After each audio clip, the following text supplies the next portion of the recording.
I'm privileged to address you this special day as we remember the lives, revere the courage, and respect the sacrifice of our friends Martha, Mike, and Hank.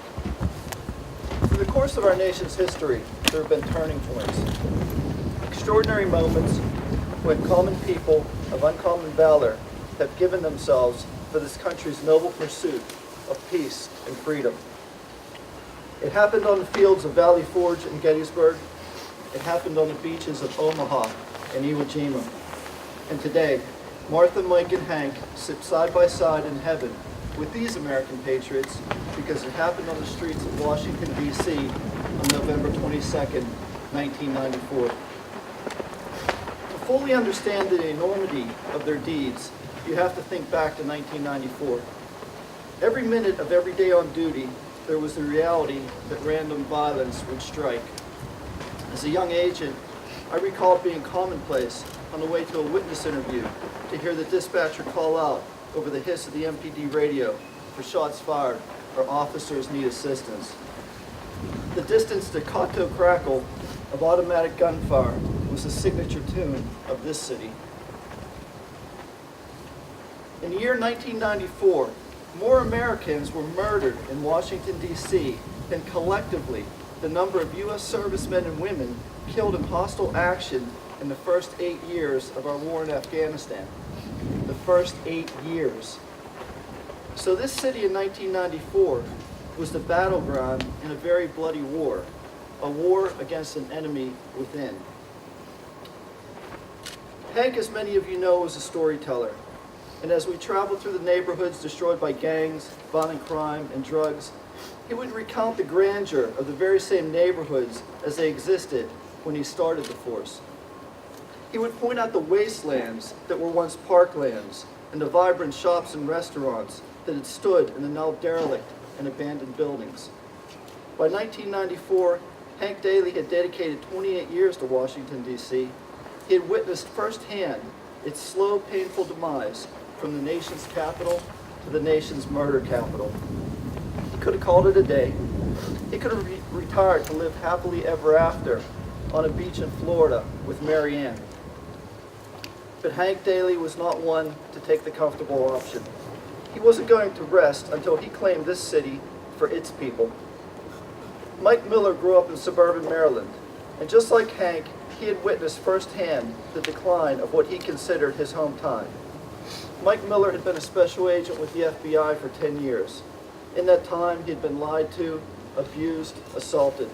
It would have been easy for him to be jaded, bitter, cynical, but he was not.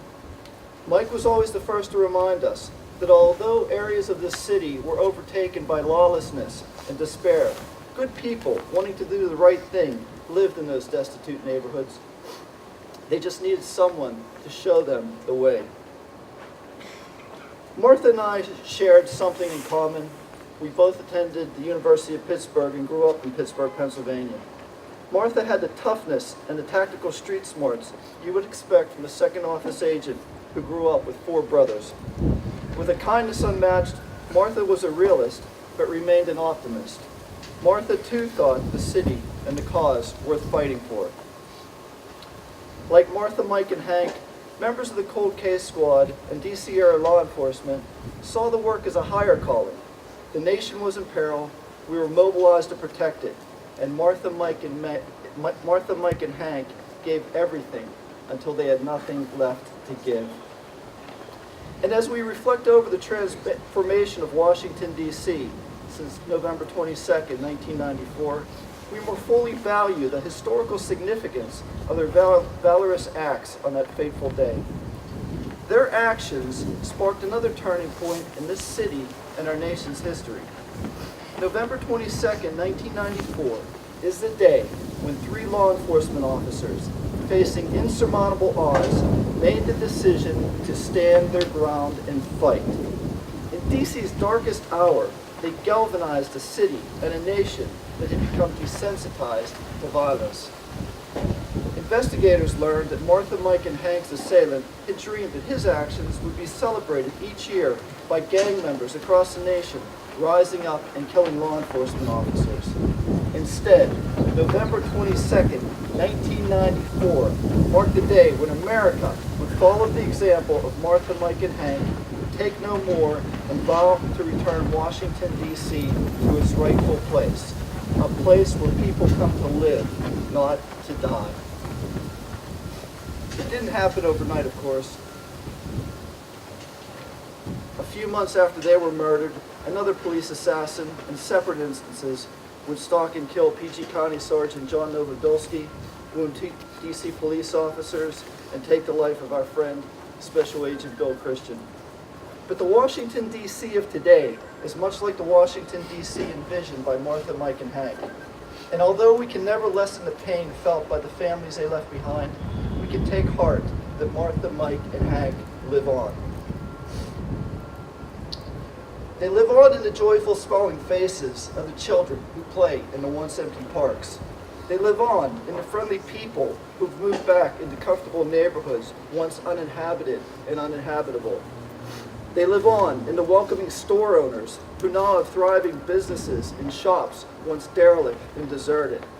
And as I walked these streets last night with my family, I knew that Martha, Mike, and Hank live on. It is from them that we draw the strength and inspiration to meet the formidable challenges we will continue to wage against crime and the terrible blight it brings. In that endeavor, and in the presence of all those commemorated on these walls, we ask the blessings of God Almighty. I thank you. May God bless you. May God continue to bless the United States of America.